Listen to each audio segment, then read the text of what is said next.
অর্থ পাচারের শীর্ষে সাবেক প্রধানমন্ত্রী শেখ হাসিনা ও তার পরিবার, জানালো প্রেস উইং। টাকা ফিরিয়ে আনতে দ্রুত পাস হতে যাচ্ছে আইন। কোম্পানি এবং ইন্ডিভিজুয়ালস, তার মধ্যে প্রথমেই আছেন শেখ হাসিনা এবং তার ফ্যামিলি। ক্ষমতা খাটিয়ে পূর্বাচলে প্লট নেয় শেখ হাসিনা, রেহানা, জয়, পুতুলদের বিরুদ্ধে চার্জশিট অনুমোদন দুদকের। তদন্ত চলছে ৮০,০০০ কোটি টাকা দুর্নীতির। চোখের পাতা নাড়িয়ে চিকিৎসকদের আশা দেখাচ্ছে মাগুরায় ধর্ষণের শিকার শিশুটি। প্রধান অভিযুক্ত হিটু ৭ দিনের রিমান্ডে। জেলায় জেলায় আজও বিক্ষোভ সমাবেশ।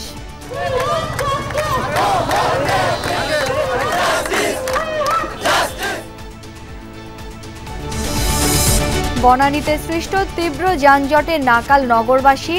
গার্মেন্ট কর্মী নিহতের জেরে সহকর্মীদের অবরোধ। প্রশাসনের আশ্বাসে ৭ ঘন্টা পর প্রত্যাহার। শুনলাম এখানে নাকি অ্যাক্সিডেন্ট করছে, যেই গাড়ি অ্যাক্সিডেন্ট করছে ওই গাড়ির কোনো পাত্তা নাই। আমাদের এই যে ভোগান্তি। রাজনৈতিক দলগুলো যত দ্রুত ঐক্যমত্যে পৌঁছাবে তত তাড়াতাড়ি জাতীয় সনদ, বললেন ডক্টর আলী রিয়াজ। অধ্যাদেশের মাধ্যমেই সম্ভব সংবিধান সংশোধন। গণপরিষদের দায়িত্ব পালন করবে এবং পরবর্তী সময়ে তারা জাতীয় সংসদ হিসেবে কাজ করবে। আবার একই সঙ্গে পাশাপাশিও করতে পারবে। এটা সম্ভব যদি ঐক্যমত্য হয়।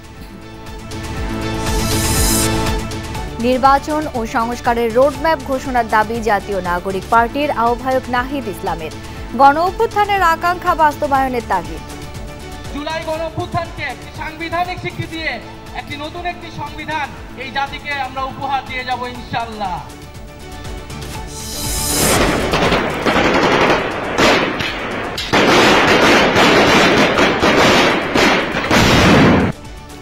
সিরিয়ায় বাড়ি বাড়ি তল্লাশি চালিয়ে হত্যা করা হচ্ছে আসাদপন্থীদের। নিহতের সংখ্যা ১৩০০ ছাড়ালো। বিদ্রোহীদের ছাড় নয়, হুঁশিয়ারি প্রেসিডেন্টের।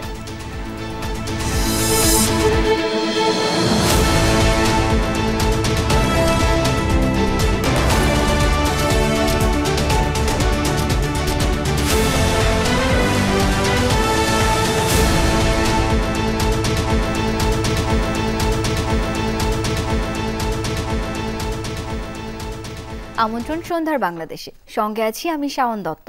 এতক্ষণ শিরোনাম দেখছিলেন। বিদেশে পাচারকৃত অর্থ ফেরাতে শিগগিরই আইন করা হবে।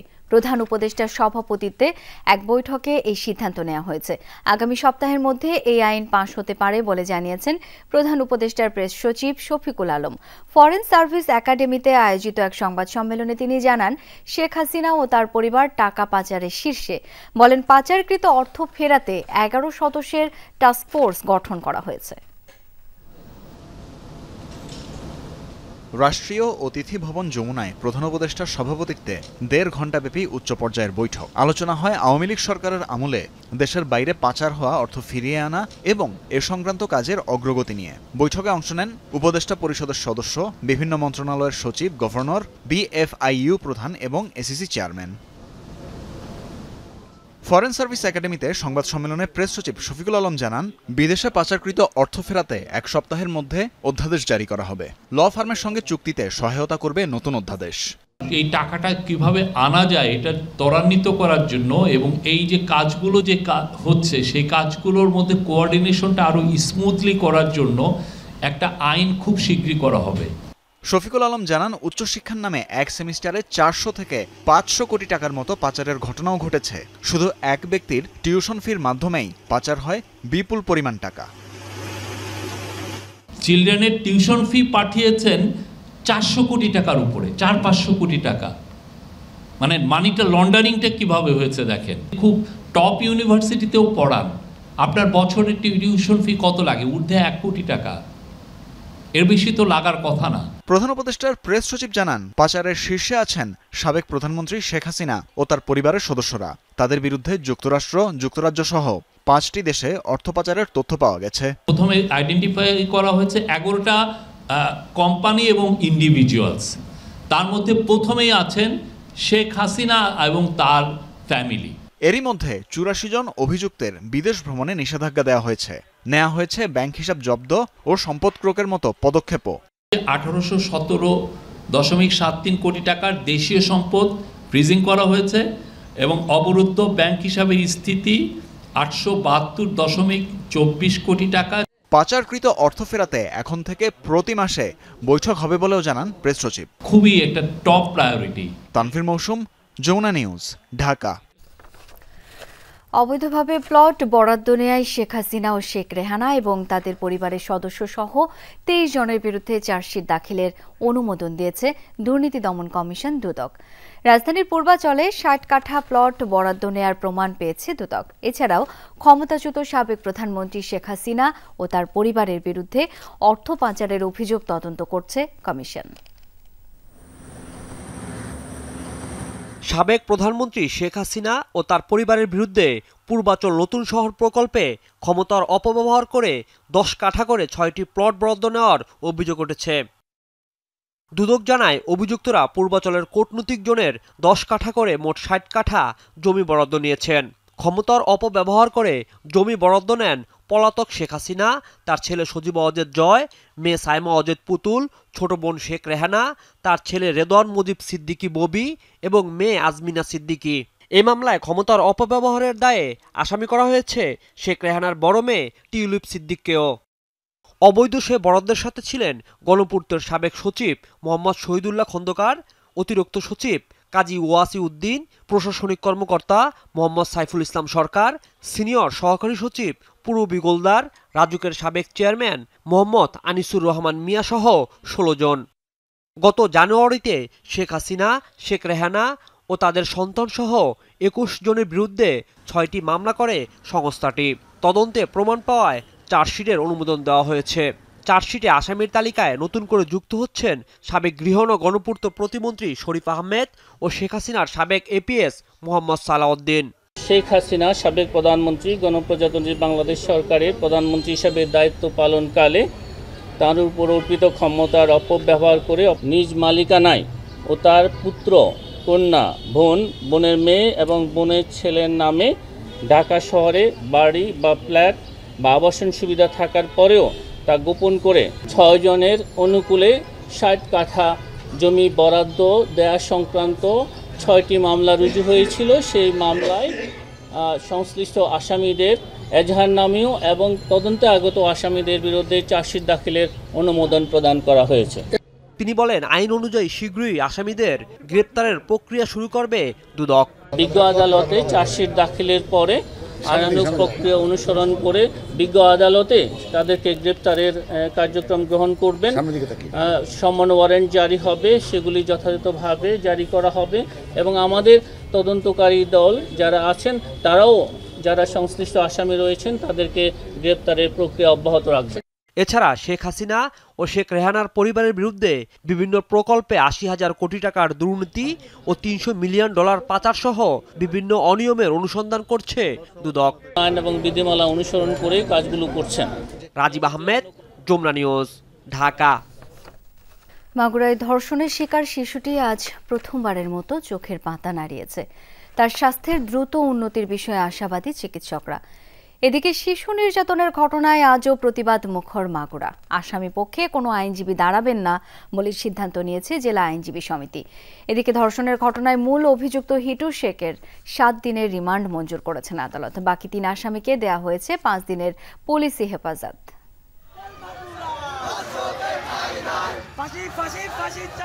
শিশু ধর্ষণের ঘটনায় জড়িতদের সর্বোচ্চ সাজার দাবিতে বৈষম্য বিরোধী ছাত্র আন্দোলনের নেতাকর্মীরা মাগুরা সরকারি কলেজ থেকে বিক্ষোভ মিছিল বের করে বিভিন্ন সড়ক ঘুরে বিক্ষুব্ধরা অবস্থান নেয় চিফ জুডিশিয়াল ম্যাজিস্ট্রেট আদালতের সামনে।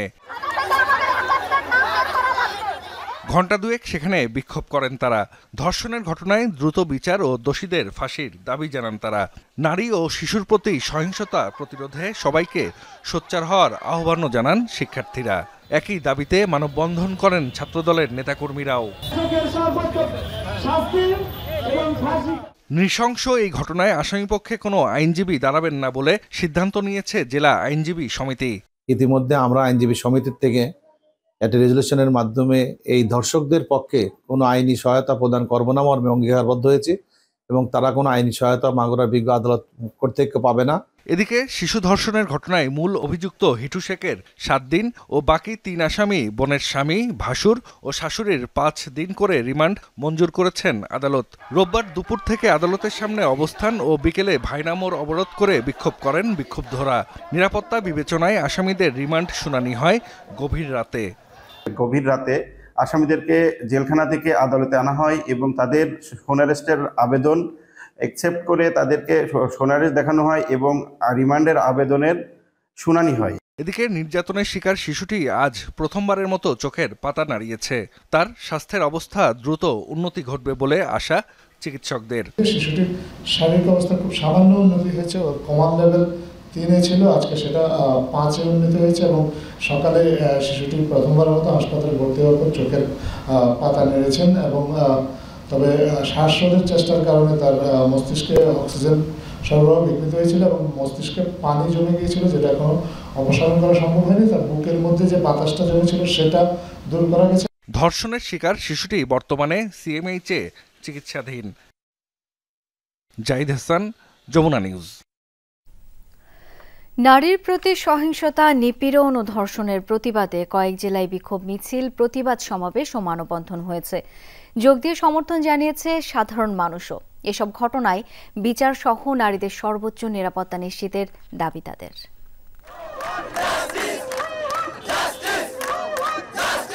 ঢাকা রাজশাহী মহাসড়ক, খণ্ড খণ্ড মিছিল নিয়ে মহাসড়কের নির্ধারিত পয়েন্টে জড়ো হয় রাজশাহী বিশ্ববিদ্যালয়ের শিক্ষার্থীরা। প্রধান দাবি আইন পরিবর্তনের মাধ্যমে ধর্ষণের সর্বোচ্চ শাস্তি, মৃত্যুদণ্ড কার্যকর। দেশের আইন শৃঙ্খলা পরিস্থিতি নিয়েও উদ্বেগ প্রকাশ করেন ছাত্রছাত্রীরা। দ্রুত সময়ের মধ্যে পরিস্থিতি নিয়ন্ত্রণ করতে সংশ্লিষ্টদের প্রতি আহ্বান জানান তারা। আমরা এই সরকারের কাছে অনুরোধ জানাচ্ছি, এমন একটা আইন করা হোক যাতে দর্শকরা আর সাহস না পায় আপনার দর্শন করার জন্য আর কি। ধর্ষণ মামলার যে কেস চলতেছে, আমরা চাই প্রত্যেকটা আসামি যেন চূড়ান্ত শাস্তি পায়। কুমিল্লা সরকারি ভিক্টোরিয়া কলেজের শিক্ষার্থীরা অবস্থান নেয় ঢাকা চট্টগ্রাম মহাসড়কের কোটবাড়ি এলাকায়। সোহাগী জাহান তনু সহ সকল ধর্ষণকাণ্ডের বিচার এবং ট্রাইব্যুনাল গঠন সহ 3 দফা দাবি জানান বিক্ষুব্ধরা। এমন একটা শাস্তি হোক যে শাস্তির মাধ্যমে পরবর্তীতে বাংলাদেশে এরকম আর জঘন্যতম কোনো অপরাধ না হয়। প্রশাসন আমাদের ঘুরাবে, আমরা বসে বসে রাস্তায় জাস্টিস চাইতে বারবার আসবো, আবার বাসায় চলে যাব, এটা আমরা আর চাচ্ছি না। নাটোরে বিক্ষোভ মিছিল ও সমাবেশ করেছে বৈষম্য বিরোধী ছাত্র আন্দোলনের নেতৃবৃন্দরা। 90 দিনের মধ্যে কার্যকর বিচার সম্পন্নের দাবি সহ আইন শৃঙ্খলা বাহিনীর কঠোর হস্তক্ষেপ কামনা করেন শিক্ষার্থীরা। একটা মানুষের শরীরের কোন একটা অঙ্গ প্রত্যঙ্গ কাটলে যে মানুষটা ছটফট করে, ঠিক সেই ছটফটটা নিয়ে আমরা আজকে এখানে এসেছি। আমরা চাচ্ছি যে যত দ্রুত সম্ভব আসিয়ার ধর্ষণের বিচার হোক। দেশব্যাপী ধর্ষণ বিরোধী কর্মসূচিতে একাত্মতা জানায় রংপুর মহিলা পরিষদ। এছাড়া নারীদের প্রতি সহিংসতা, নিপীড়ন, ধর্ষণ বন্ধে সাতক্ষীরা, নওগাঁ, রাজবাড়ী সহ আরও কয়েকটি জেলায় সমাবেশ ও প্রতিবাদ কর্মসূচি পালিত হয়েছে।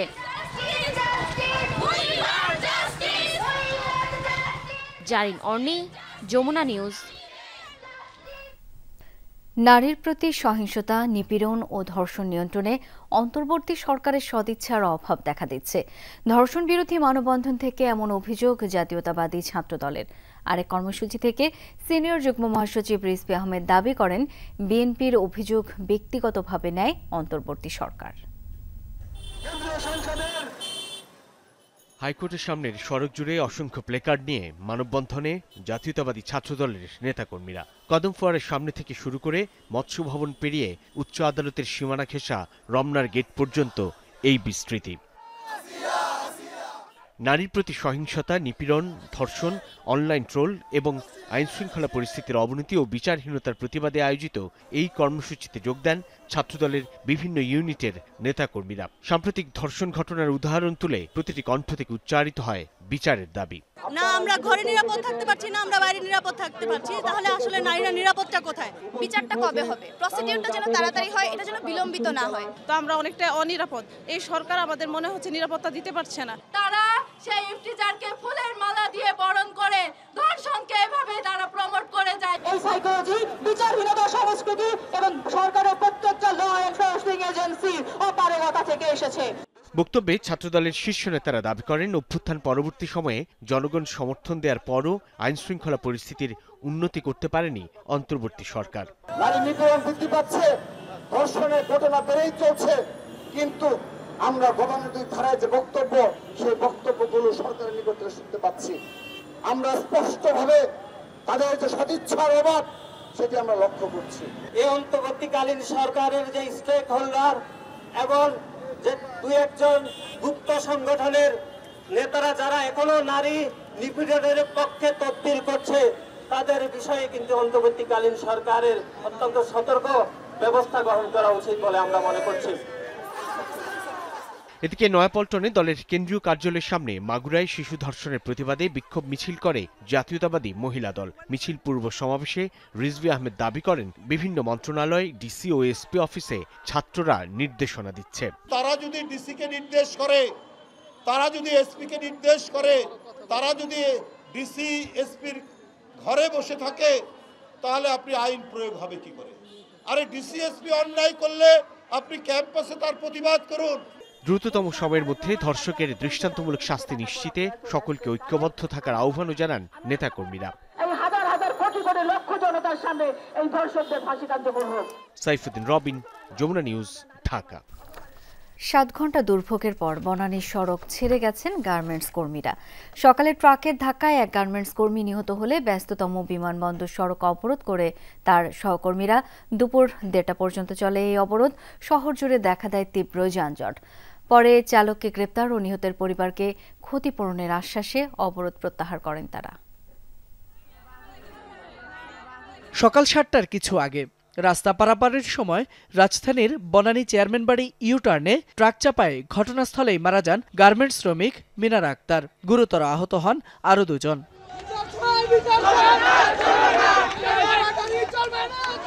এর প্রতিবাদে রাস্তায় নেমে আসেন হাজার হাজার ক্ষুব্ধ গার্মেন্টস কর্মী। বন্ধ করে দেন রাজধানীর অন্যতম গুরুত্বপূর্ণ বিমানবন্দর সড়ক। এতে স্থবির হয়ে পড়ে গুলশান বনানী সহ আশপাশের যান চলাচল। বন্ধ করা হয় এলিভেটেড এক্সপ্রেসওয়েও। ঘাতক চালককে গ্রেফতার সহ বেশ কিছু দাবি তুলে ধরেন আন্দোলনরতরা।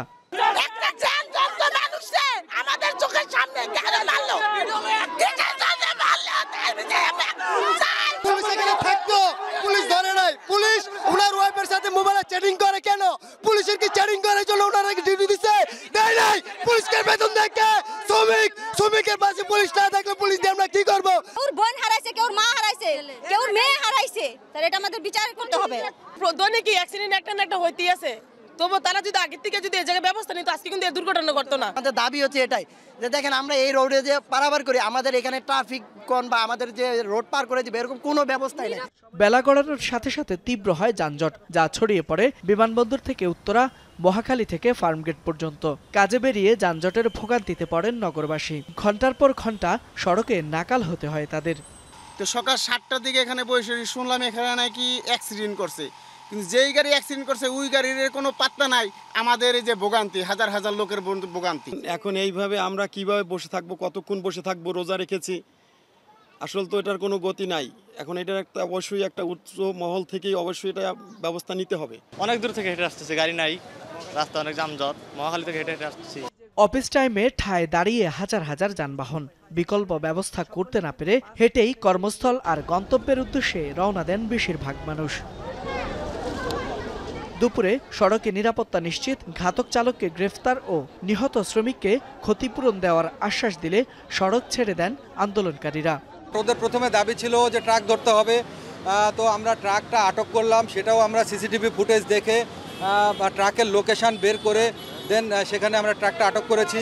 আর প্রথম দিকে একটু তাদেরও সেন্টিমেন্ট ছিল একটু অন্যরকম, পরে আস্তে আস্তে সময়ের সাথে সাথে তারাও বিষয়গুলো একটু বুঝতে পেরেছে যে না, এটা তো কোনো সলিউশন না।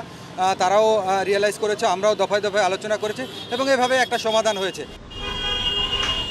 পরে দুপুর 1:30টার দিকে শুরু হয় যান চলাচল। ধীরে ধীরে স্বাভাবিক হতে শুরু করে বিমানবন্দর সড়ক। ফয়সাল মাহমুদ, যমুনা নিউজ, ঢাকা। যত দ্রুত রাজনৈতিক দলগুলো ঐক্যমত্যে পৌঁছবে তত তাড়াতাড়ি জাতীয় সনদ তৈরি হবে। ঐক্যমত্য কমিশনের কারণে নির্বাচন আয়োজন বাধাগ্রস্ত হবে না জানিয়েছেন জাতীয় ঐক্যমত্য কমিশনের সহ সভাপতি অধ্যাপক ডক্টর আলী রিয়াজ। বলেন, সব সংস্কার অন্তর্বর্তী সরকার করবে না, অধ্যাদেশের মাধ্যমে সংবিধান সংশোধন সম্ভব। ৩৪টি রাজনৈতিক দল ও জোটের কাছে সংবিধান, নির্বাচন ব্যবস্থা সংস্কার, জনপ্রশাসন সহ 5টি সংস্কার কমিশনের 166টি সুপারিশ গত 6 মার্চ ছক আকারে পাঠিয়েছে জাতীয় ঐক্যমত্য কমিশন। 13 মার্চের মধ্যে তাদের মতামত জানাতে বলা হয়েছে। দুপুরে জাতীয় সংসদ ভবনের এলডি হলে এই বিষয়ে সংবাদ সম্মেলন করে জাতীয় ঐক্যমত্য কমিশন। কমিশনের সহ সভাপতি ডক্টর আলী রিয়াজ জানান, অল্প সময়ের মধ্যে ঐক্যমত্যে পৌঁছে একটি জাতীয় সনদ তৈরি করতে চান তারা। দেশের রাষ্ট্র সংস্কার করার জন্য যে প্রতিশ্রুতি, যে কমিটমেন্ট, সেই কমিটমেন্টটা আমরা দেখতে চাই। জাতীয় সনদ যেটার বিবেচনা করা হচ্ছে, আমরা আশা করছি এই জাতীয় সনদ বাংলাদেশের ভবিষ্যৎ পথরেখার নির্দেশ করবে। ফলে এটার সাথে অবিলম্বে নির্বাচনের কোনো বিরোধ আমরা দেখতে পাই না। ঐক্যমত্য কমিশনের কাজের কারণে নির্বাচনের প্রক্রিয়া বিঘ্নিত হওয়ার কোনো কারণ আমি দেখি না। সংস্কার কমিশনের সুপারিশ নিয়ে ভিন্ন মত আছে দলগুলোর মধ্যে, তবে আলোচনার মাধ্যমে সমাধান আশা করছে কমিশন। যদি একমত হওয়ার ক্ষেত্রে সংখ্যা এবং গুরুত্বপূর্ণ সমস্ত রাজনৈতিক দলকে আমরা একত্রিত করতে পারি, একমতে আনতে পারি বা একমতে তারা উপস্থিত হন, তাহলে সেটাই আমাদের গ্রহণযোগ্যতার বিষয় হবে আর কি। প্রশ্নোত্তরে উঠে আসে সংবিধান সংস্কার প্রসঙ্গ। সংবিধান সংস্কার কমিশনের প্রধান জানান, অধ্যাদেশ দ্বারা সংবিধান সংশোধন করা সম্ভব। একই নির্বাচনের মধ্য দিয়ে এমন জাতীয় সংসদ নির্বাচন করা সম্ভব যা প্রাথমিকভাবে গণপরিষদের দায়িত্ব পালন করবে এবং পরবর্তী সময়ে তারা জাতীয় সংসদ হিসেবে কাজ করবে। আবার একই সঙ্গে পাশাপাশিও করতে পারে। এটা সম্ভব যদি ঐক্যমত্য হয়। তবে সংস্কার কোন প্রক্রিয়ায় বাস্তবায়ন হবে সে সিদ্ধান্ত রাজনৈতিক দলগুলোর উপর ছেড়েছে ঐক্যমত্য কমিশন। অন্তর্বর্তী সরকারের দায়িত্ব নয় সবগুলো সংস্কার সম্পাদন করা। লাভলি বিথি, যমুনা নিউজ, ঢাকা। কতদিনের মধ্যে নির্বাচন ও সংস্কার হবে তার রোডম্যাপ ঘোষণা করতে সরকারের প্রতি আহ্বান জানিয়েছেন জাতীয় নাগরিক পার্টির আহ্বায়ক নাহিদ ইসলাম।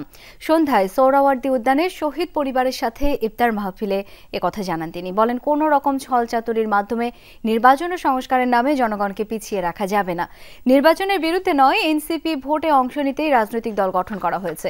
তিনি বলেন, শেখ হাসিনার বিচার ছাড়া নির্বাচন হলে আওয়ামী লীগ আবার পুনর্বাসন হবে না, এর নিশ্চয়তা কি? গণ অভ্যুত্থানের আকাঙ্ক্ষা বাস্তবায়নই এই দলের লক্ষ্য বলে জানান নাহিদ ইসলাম। এ সময় দলের সদস্য সচিব আক্তার হোসেন বলেন, দেশে বিচার সংস্কার পেছানোর রাজনীতি দেখতে চায় না জনগণ। এ সময় সার্জিস আলম বলেন, শেখ হাসিনার বিচারের আগে দেশে কোনো নির্বাচন হবে না। বিচার সংস্কার এবং নির্বাচনের ক্ষেত্রে আমরা বলেছি গণপরিষদ নির্বাচন, কারণ এই জুলাই গণ অভ্যুত্থানের মধ্যে দিয়ে এই সংবিধান, এই ফ্যাসিস্ট সংবিধান অকার্যকর হয়েছে, ব্যর্থ প্রমাণিত হয়েছে।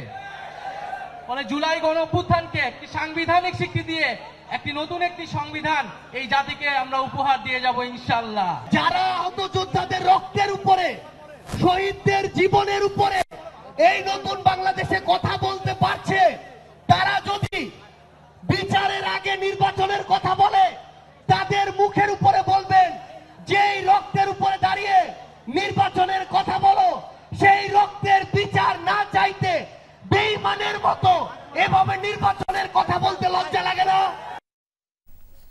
নতুন রাজনৈতিক দল নিবন্ধনের জন্য গণবিজ্ঞপ্তি প্রকাশ করেছে নির্বাচন কমিশন। নিবন্ধন পেতে আবেদন করতে হবে 20 এপ্রিলের মধ্যে। নিবন্ধনের শর্তে কোনো শিথিলতা কিংবা নতুন শর্ত আরোপ করা হয়নি। এদিকে ব্রিটিশ হাই কমিশনারের সাথে বৈঠক শেষে প্রধান নির্বাচন কমিশনার জানান, ডিসেম্বরে জাতীয় নির্বাচন করার সময়সীমা অতিক্রম করতে চায় না কমিশন। সংসদ নির্বাচনের আগে আয়োজক হিসেবে নির্বাচন কমিশনের সবচেয়ে গুরুত্বপূর্ণ 4টি ধাপ: আইন সংশোধন, ভোটার তালিকা প্রস্তুত, সীমানা পুনর্নির্ধারণ এবং নতুন রাজনৈতিক দলকে নিবন্ধন দেয়া। ভোটার তালিকা হালনাগাদের পর এবার দ্বিতীয় গুরুত্বপূর্ণ ধাপ হিসেবে নতুন রাজনৈতিক দলের নিবন্ধনের কার্যক্রম শুরু করল ইসি। প্রকাশ করা হয়েছে গণবিজ্ঞপ্তি। সোমবার দুপুরে প্রকাশিত এই গণবিজ্ঞপ্তিতে বলা হয়, নিবন্ধনের জন্য আবেদন করতে হবে আগামী 20 এপ্রিলের মধ্যে। শর্ত হিসেবে আরোপ করা হয়েছে ন্যূনতম 21টি জেলা ও 100 উপজেলায় কমিটি এবং কার্যালয় থাকার বিষয়টি। বিধিগত ব্যবস্থাগুলো ছিল যে 1/3 জেলা পর্যায়ের 100টা উপজেলা পর্যায়ে এবং অন্যান্য যে শর্তগুলো আছে সেটা বিজ্ঞপ্তিতেও এটা দেওয়া আছে, আপনারা একটু দয়া করে এটা দেখে নেবেন। নতুন কোনো শর্ত এখানে আলাপ করা হয়নি, কোনো শর্ত শিথিলও করা হয়নি। এদিকে বেলা 11:30টার দিকে ইসি সচিবালয়ে প্রবেশ করেন British high commissioner Sarah Cook. প্রধান নির্বাচন কমিশনারের সাথে প্রায় 1 ঘণ্টা বৈঠকের পর গণমাধ্যমের সাথে কথা বলেন তিনি। বলেন বাংলাদেশে একটি সুষ্ঠু, নিরপেক্ষ ও অংশগ্রহণমূলক নির্বাচন চায় যুক্তরাজ্য। As you know, the UK is supportive of the consensus building and reform process to help create the conditions for free, fair and inclusive elections here in Bangladesh. পরে প্রধান নির্বাচন কমিশনার বলেন ডিসেম্বরে জাতীয় নির্বাচন করার সময়সীমা অতিক্রম করতে চায় না ইসি। যেহেতু একটা টাইমলাইন আছে আর্লিয়েস্ট ইন ডিসেম্বর, সেটাকে মাথায় রেখে আমাদের প্রস্তুতি আমরা নিয়ে যাচ্ছি, যাতে ডিসেম্বরে ইলেকশন হলে তো অক্টোবরে শিডিউল ঘোষণা করতে হবে। তো আমরা যাতে ওই টাইমলাইনটা মিস না করি সেভাবে প্রস্তুতি নিচ্ছি। এদিকে নির্বাচন কমিশনের বৈঠকে সিদ্ধান্ত হয়েছে আগামী জাতীয় নির্বাচনে প্রক্সি ভোট দেওয়ার সুযোগ পাবেন প্রবাসীরা। লাভলি বিথি, যমুনা নিউজ, ঢাকা। দায়িত্বে 4 মাসের মাথায় পদত্যাগ করলেন শিক্ষা মন্ত্রণালয়ের দায়িত্বে থাকা প্রধান উপদেষ্টার বিশেষ সহকারী অধ্যাপক এম আমিনুল ইসলাম। প্রতিমন্ত্রী মর্যাদায় তিনি শিক্ষা মন্ত্রণালয়ের দ্বিতীয় ব্যক্তি হিসেবে নীতি নির্ধারণী ভূমিকা পালন করেছিলেন। ব্যক্তিগত লিখলেও সরকারের ইচ্ছায় তিনি এই পদ ছেড়েছেন, যদিও পদত্যাগের কারণ জানাননি তিনি। মন্ত্রিপরিষদ বিভাগে তার পদত্যাগপত্র জমার বিষয়টি নিশ্চিত করেছেন প্রধান উপদেষ্টার প্রেস সচিব। অন্তর্বর্তী সরকার দায়িত্ব নেয়ার পর শিক্ষা খাতে সংকট বিবেচনা করে 10 নভেম্বর প্রধান উপদেষ্টার বিশেষ সহকারী হিসেবে নিয়োগ দেওয়া হয়েছিল অধ্যাপক আমিনুল ইসলামকে। দায়িত্ব পান শিক্ষা মন্ত্রণালয়ের, যেখানে আগে থেকেই শিক্ষা উপদেষ্টা হিসেবে ছিলেন ডক্টর ওয়াহিদুদ্দিন মাহমুদ। 5 মার্চ নতুন শিক্ষা উপদেষ্টা হিসেবে নিয়োগ পান অধ্যাপক সিআর আবরার। তাকে দায়িত্ব বুঝিয়ে দিয়ে ওয়াহিদুদ্দিন মাহমুদ শুধু পরিকল্পনায় থেকে যান। যদিও শিক্ষা উপদেষ্টা হওয়ার দৌড়ে আলোচিত ছিলেন বিশেষ সহকারী আমিনুল ইসলামের নামও, কিন্তু তার নতুন দায়িত্বের খবর গুজবই থেকে গেছে। বরং এর 4 দিন পর বিশেষ সহকারীর পদও ছাড়তে বলা হয় তাকে, যদিও পদত্যাগের কারণ বলেননি তিনি। এ ব্যাপারে আমি কিছু বলতে চাচ্ছি না। আমি এইটুকু বলছি যে আমি পদত্যাগপত্র পাঠিয়ে দিয়েছি আজকে। এটা কারণটা কি স্যার? আমি কারণটা আমি বলতে চাচ্ছি না। দুপুরে ব্যক্তিগত কারণ দেখিয়ে পিএসের মাধ্যমে মন্ত্রিপরিষদ বিভাগে সংক্ষিপ্ত পদত্যাগপত্র পাঠান আমিনুল ইসলাম। এর আগে মন্ত্রণালয়ের কর্মকর্তা কর্মচারীদের কাছ থেকে বিদায় নেন তিনি। পদত্যাগ করলেও ব্যক্তিগতভাবে শিক্ষা সংক্রান্ত কাজে যুক্ত থাকবেন বলে জানিয়েছেন তিনি। আমি কোনো না কোনোভাবে শিক্ষার সাথে সম্পৃক্ত থাকব। ডক্টর আমিনুল ইসলামের পদত্যাগপত্র মন্ত্রিপরিষদ সচিবের কাছে জমা দেওয়া হয়েছে বলে জানিয়েছেন প্রধান উপদেষ্টার প্রেস সচিব। আমরা ক্যাবিনেট সেক্রেটারির সাথে কথা বলেছি, উনি বলেছেন যে উনি পদত্যাগ করেছেন। এইটুক পর্যন্তই আমরা জানি। ওনার পদত্যাগপত্রে উনি কি লিখেছেন এই বিষয়ে এখন পর্যন্ত আমরা কিছু জানি না।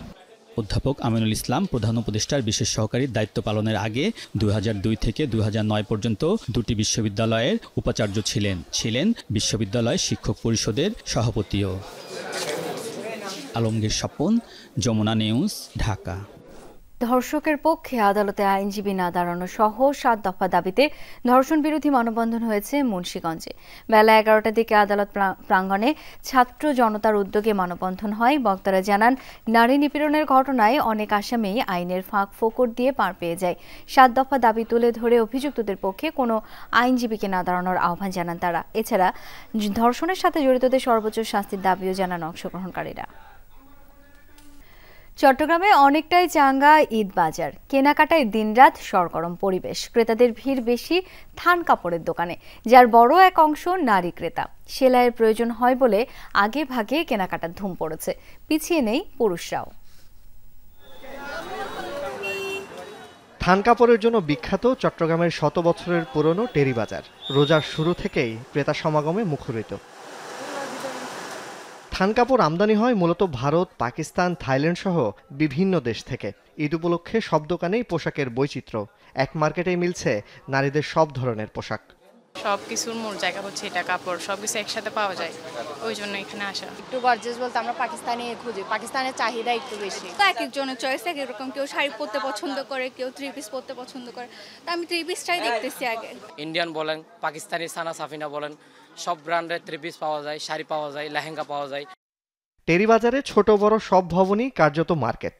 পুরুষের পাঞ্জাবির কাপড়ের দোকানও অনেক। সেলাই করতে হয় বলে আগে ভাগেই কেনাকাটা সারছেন অনেকেই। অন্যান্য মার্কেটের চাইতে টেরিবাজারের সুনামটা সবসময় ভালো, সেজন্যই মূলত আসা। রেডিমেড কেনার থেকে কম প্রাইসে পাওয়া যায় এবং ভালো পাওয়া যায়, আর পরেও মনে হয় কমফোর্টেবল ফিল করা যায়। আগেভাগে কেনার উদ্দেশ্য হচ্ছে যে আমাদের মনে করেন ঈদে মনে করেন সিলাইটা যেন আমরা টাইম মতো পাই। কাপড়টা দেখে তারপর ভালো ইচ্ছে মতো সিলাইতে পারে, তাই মানুষের চাহিদাটা রেডিমেড থেকে কাপড়ে বেশি। বেচা কেনার জন্য বছরের এই সময়টার দিকে তাকিয়ে থাকেন বিক্রেতারা। আগে তো বেচা কিনা একদম ছিল না, এখন রমজানের আগে থেকে একটু বেচা কিনা ভালো। রোজার আগেও ভালো সেল হয়েছে, এখন ইনশাল্লাহ ওটা আশা করি সেলটা হবে ভালো। ইন্ডিয়ান মাল আনতে হয়, পাকিস্তানি মাল তো অনেক সময় চাঁদাবাজ হতো, এটাও এখন নেই, একদম এখন ভালো, সব মানুষ আসতে। টেরিবাজারে ছোট বড় দোকান প্রায় 5,000, শুধু ঈদকেন্দ্রিক বেচাকেনা কয়েকশো কোটি টাকা। জোবায়েত ইবনে শাহাদাত, যমুনা নিউজ, চট্টগ্রাম। সিরিয়ায় এবার বাড়ি বাড়ি তল্লাশি চালিয়ে হত্যা করা হচ্ছে আসাদপন্থীদের। দেশটির অন্তর্বর্তী প্রেসিডেন্ট আহমেদ আল শারার হুঁশিয়ারি, সিরিয়ায় আবারও গৃহযুদ্ধ বাঁধানোর চেষ্টা করা হচ্ছে। রক্তপাতের সাথে জড়িতদের কোনো ছাড় দেওয়া হবে না বলেও জানান তিনি। এদিকে চলমান সংঘাতে নিহতের সংখ্যা বেড়ে 1300 ছাড়িয়েছে।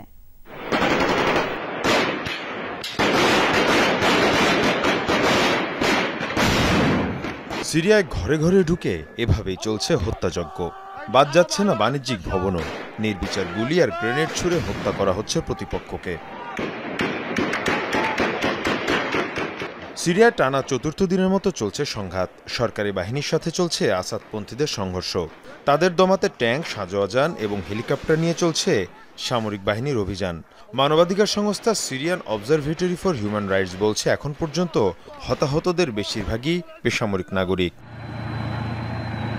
দেশটির ক্ষমতাচ্যুত প্রেসিডেন্ট বাশার আল আসাদের শাসনামলে কর্মরত হাজার হাজার সামরিক এবং পুলিশ কর্মকর্তাকে বরখাস্ত করা হয়। ধারণা করা হচ্ছে তারাই পাল্টা বিদ্রোহে নেতৃত্ব দিচ্ছে। গেল সপ্তাহ থেকে চলছে এই সংঘাত। এদিকে সিরিয়ার অন্তর্বর্তী সরকার প্রধানের হুঁশিয়ারি, যারাই দেশটিতে রক্তপাতের সাথে জড়িত তাদের সবারই বিচার করা হবে। আমরা একটি কঠিন মুহূর্তে দাঁড়িয়ে আছি। পতন হওয়া স্বৈরাচারের দোসররা আমাদের নতুন করে ঝুঁকির মুখে ফেলেছে। এর সাথে যোগ হয়েছে বিদেশি ষড়যন্ত্র। তারা চায় যাতে সিরিয়ায় নতুন করে গৃহযুদ্ধ লাগে, কিন্তু আমরা তা হতে দেব না। যারা সিরিয়ায় রক্তপাত ঘটাচ্ছে তাদের খুঁজে বের করে বিচার করা হবেই। এদিকে হত্যাযজ্ঞ এবং অভিযান বন্ধের দাবিতে বিক্ষোভ করেছে সিরিয়ার মানবাধিকার কর্মীরা। মীর মুশফিকা হাসান, যমুনা নিউজ। ভারতের শিরোপা জয়ে দারুণ খুশি বিসিসিআই সভাপতি রওজর বিনি। ভারতের এই সাফল্য বাংলাদেশের মতো সাফল্য না পাওয়া দলগুলোর জন্য শিক্ষা। তার মতে, সাফল্য পেতে হলে খেলতে হবে অসংখ্য ম্যাচ। শোনা যাচ্ছিল পাকিস্তান ও ভারতের সাথে একটা ত্রিদেশীয় সিরিজ খেলবে বাংলাদেশ, যদিও এই সিরিজের ব্যাপারে অবগত নন বিসিসিআই প্রেসিডেন্ট।